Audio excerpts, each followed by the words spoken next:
Here in this particular venue, which will be hosting the Brics Summit. So this is where the Interministerial Committee will be talking about the outcomes, the expected outcomes of the summit, but also some of the international dignitaries that will be partaking or taking part in this particular very important summit, especially as it comes, Jeremy, where the world is facing a number of challenges. When you look at the multilateral structures, quite a number of challenges there. Also, the trade war literally unfolding itself and really affecting quite a number of BRICS countries, especially China, which has always been seen as a main engine of BRICS. As much as, of course, they've always been arguing, saying that when you look at BRICS, it's about equal footing, irrespective of what economy one has. But we know that in actual fact, when you look at all the 5 countries,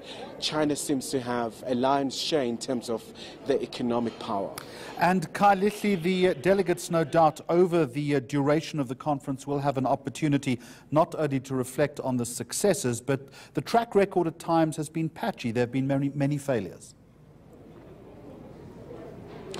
Well, that's a challenge, Jeremy. For example, when you look at the rating agency, for some time, the BRICS leaders have been talking about that one particular issue, so that they don't rely, for example, on other credit rating agencies such as Moody's and others. So there's always been this talking point that they need to design it, their own institution that will reflect their own aspirations, that will not be in any way diluted. But also, when you look at the development bank that BRICS has, in terms of the loans that have been allocated, for now, the bank is only bankrolling infrastructure projects. So in other words, it's not really helping in terms of other funding for other projects. But also when you look at the contingency agreement that they have that is helping their currencies in terms of liquidity, that's another challenge that they have in terms of, for example, if they're saying they want to be aligned and be very close to, say, for example, IMF or the World Bank, they should be able to catch up quickly.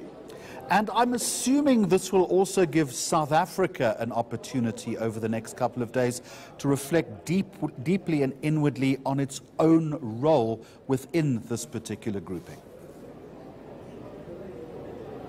Especially, Jeremy, because for some time South Africa has always had this opportunity where a lot of people are really asking its role. When you look at our contribution in terms of the global trade, it's quite a very nominal figure that we contribute to in comparison to the peers within the BRICS. But from the side of South Africa, Jeremy, their message has been that regional integration in Africa is important, so all the BRICS countries should invest in South Africa. And we're expecting quite a number of African heads of states to come and attend some of the outreach programs so that they can have an opportunity as well and explore quite a number of sectoral cooperation areas. We know that when it comes to political cooperation, the issues of economic investment, it's very critical issues in Africa, especially in the wake of the signing of the Continental Free Trade Agreement.